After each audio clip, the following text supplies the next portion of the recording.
Deux Chroniques, chapitre 34. Josias avait 8 ans lorsqu'il devint roi, et il régna 31 ans à Jérusalem. Il fit ce qui est droit aux yeux de l'Éternel, et il marcha dans les voies de David, son père. Il ne s'en détourna ni à droite ni à gauche. La 8e année de son règne, comme il était encore jeune, il commença à rechercher le Dieu de David, son père. Et la 12e année, il commença à purifier Juda et Jérusalem des hauts lieux, des idoles, des images taillées et des images en fonte. On renversa devant lui les autels des Baals, et il abattit les statues consacrées au soleil qui étaient dessus. Il brisa les idoles, les images taillées et les images en fonte, et les réduisit en poussière, et il répandit la poussière sur les sépulcres de ceux qui leur avaient sacrifié. Et il brûla les ossements des prêtres sur leurs autels.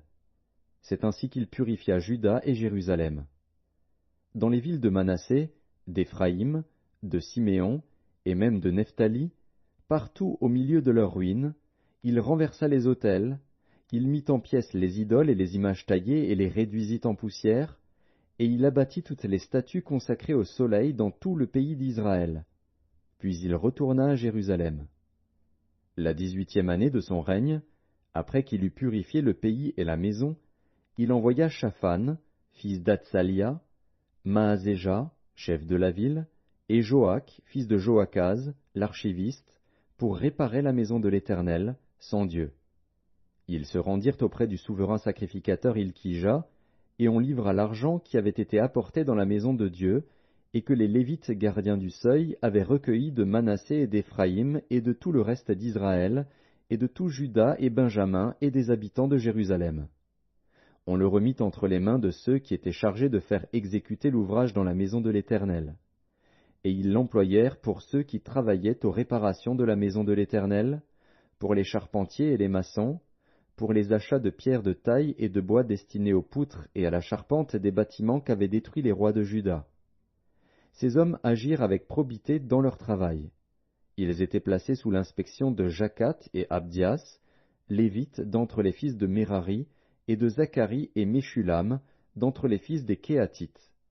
Tous ceux des Lévites qui étaient habiles musiciens surveillaient les manœuvres et dirigeaient tous les ouvriers occupés aux divers travaux. Il y avait encore d'autres Lévites secrétaires, commissaires et portiers.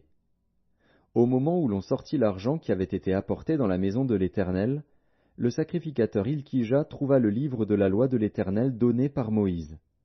Alors Ilkija prit la parole et dit à Shaphan, le secrétaire, « J'ai trouvé le livre de la loi dans la maison de l'Éternel. » Et Ilkija donna le livre à Shaphan. Shaphan apporta le livre au roi, et lui rendit aussi compte, en disant, « Tes serviteurs ont fait tout ce qui leur a été commandé. Ils ont amassé l'argent qui se trouvait dans la maison de l'Éternel, et l'ont remis entre les mains des inspecteurs et des ouvriers. » Shaphan, le secrétaire, dit encore au roi, « Le sacrificateur Ilkija m'a donné un livre. » Et Shaphan le lut devant le roi. Lorsque le roi entendit les paroles de la loi, il déchira ses vêtements. Et le roi donna cet ordre à Ilkija, à Akikam, fils de Shaphan, à Abdon, fils de Miché, à Shaphan, le secrétaire, et à Azaja, serviteur du roi. Allez, consultez l'Éternel pour moi et pour ce qui reste en Israël et en Juda, au sujet des paroles de ce livre qu'on a trouvé. Car grande est la colère de l'Éternel qui s'est répandue sur nous, parce que nos pères n'ont point observé la parole de l'Éternel et n'ont point mis en pratique tout ce qui est écrit dans ce livre. Ilkija et ceux qu'avait désigné le roi allèrent auprès de la prophétesse Hulda, femme de Shallum, fils de Tokéat, fils de Hazra, gardien des vêtements. Elle habitait à Jérusalem, dans l'autre quartier de la ville. Après qu'ils eurent exprimé ce qu'ils avaient à lui dire, elle leur répondit, « Ainsi parle l'Éternel, le Dieu d'Israël. Dites à l'homme qui vous a envoyé vers moi, « Ainsi parle l'Éternel. Voici, je vais faire venir des malheurs sur ce lieu et sur ses habitants, toutes les malédictions écrites dans le livre qu'on a lu devant le roi de Juda.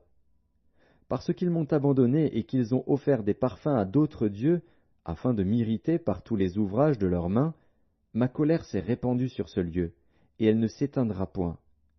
Mais vous direz au roi de Juda qui vous a envoyé pour consulter l'Éternel, « Ainsi parle l'Éternel, le Dieu d'Israël, au sujet des paroles que tu as entendues.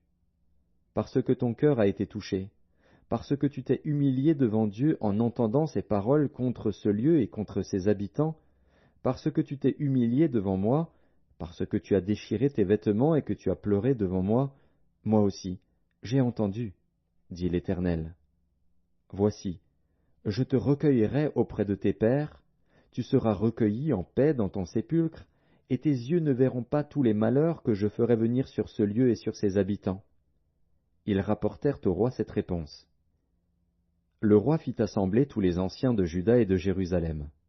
Puis il monta à la maison de l'Éternel avec tous les hommes de Juda et les habitants de Jérusalem, les sacrificateurs et les Lévites, et tout le peuple, depuis le plus grand jusqu'au plus petit. Il lut devant eux toutes les paroles du livre de l'Alliance qu'on avait trouvé dans la maison de l'Éternel. Le roi se tenait sur son estrade, et il traita alliance devant l'Éternel, s'engageant à suivre l'Éternel et à observer ses ordonnances, ses préceptes et ses lois, de tout son cœur et de toute son âme, afin de mettre en pratique les paroles de l'Alliance écrites dans ce livre. Et il fit entrer dans l'Alliance tous ceux qui se trouvaient à Jérusalem et en Benjamin. Et les habitants de Jérusalem agirent selon l'alliance de Dieu, du Dieu de leur père. Josias fit disparaître toutes les abominations de tous les pays appartenant aux enfants d'Israël, et il obligea tous ceux qui se trouvaient en Israël à servir l'Éternel, leur Dieu. Pendant toute sa vie, ils ne se détournèrent point de l'Éternel, le Dieu de leur père.